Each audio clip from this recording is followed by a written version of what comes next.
The chilling true story of the Phantom Hitchhiker, Part 3. John didn't stop driving. His hands were locked onto the wheel, his knuckles white as he sped down the empty road. The silence in the car was deafening. The seat beside him was empty now, but he could still feel her presence. Sarah, or whatever she was. His heart hammered against his ribs. The house had vanished, but the memory of her whisper still echoed in his mind. "You brought me home." What did that mean? He needed to get away. Fast. The gas pedal pressed nearly to the floor, the wind howling past his windows. But no matter how far he drove, something was wrong. The road stretched endlessly ahead, swallowed by the night. He should have reached the town by now, a gas station, anything. But there was only darkness and asphalt. Then the headlights flickered. John's breath hitched. The car shuddered as if something unseen had brushed against it. The radio, which had been off, crackled to life. A whisper, faint, garbled. John. His blood ran cold. His name. The radio had whispered his name. John swallowed hard, forcing himself to keep his eyes on the road. He wasn't stopping. Whatever was happening, he wouldn't give it a chance to take him. But then, a figure appeared in the middle of the road. John slammed the brakes. The tires screamed against the pavement, and the car lurched violently. He gritted his teeth as the vehicle skidded to a stop, just inches away from the figure standing in his headlights. His stomach dropped. It was Sarah, standing perfectly still, watching him. Her white dress fluttered slightly, though there was no wind. Her head tilted, her dark, hollow eyes reflecting the dim glow of his headlights. This wasn't possible. She had vanished. John's hands shook as he reached for the gear shift. He had to leave. Now. But before he could move, Sarah smiled.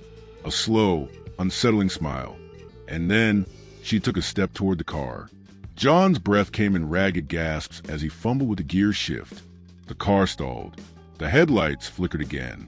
Sarah took another step, then another. With each step, the air grew heavier, pressing down on him like an unseen weight. The darkness around them seemed thicker, more suffocating, as if the night itself was alive, swallowing the world whole. John's fingers scrambled to restart the engine. His pulse pounded in his ears. Click, click, click. The engine wouldn't turn over. Sarah was now just outside his window.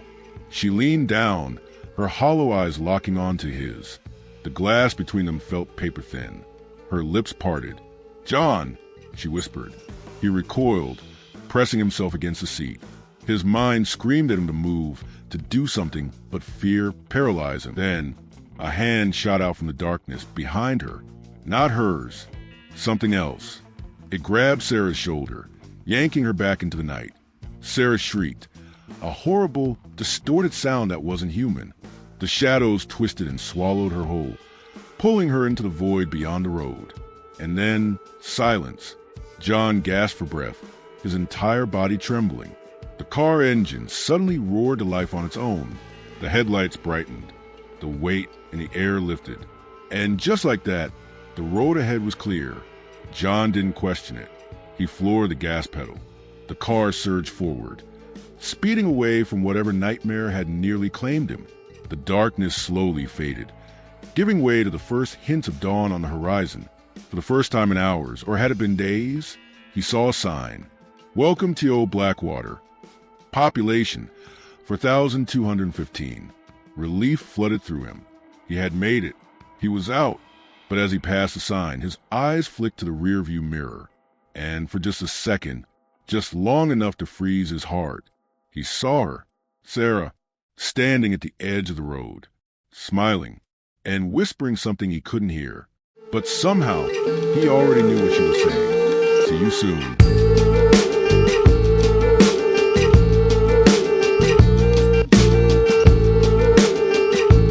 John didn't stop driving until he reached the heart of Blackwater. The town was eerily quiet, the streets bathed in the pale light of dawn. The neon open sign of a 24-hour diner flickered weakly, and the only sound was the hum of his car's engine. He pulled into the empty parking lot, his hand still trembling on the wheel. He had escaped. Hadn't he? His mind replayed everything that had happened. The looping road, The house that wasn't there, Sarah's hollow eyes, and that whisper in the rear-view mirror. See you soon. John swallowed hard and forced himself out car. His legs were weak, every muscle tense as if expecting someone to grab him from behind. The bell above the diner's door jingled as he stepped inside. A tired-looking waitress glanced up from behind the counter, chewing gum lazily.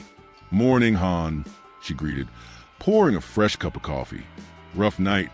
John nodded numbly. "You have no idea." He slid into a booth near the window, his hands wrapped around the warm coffee mug she placed in front of him. He took a shaky sip, letting the heat chase away the lingering chill in his bones. For a while, nothing happened. No flickering lights, no whispers, no impossible figures standing just outside his vision.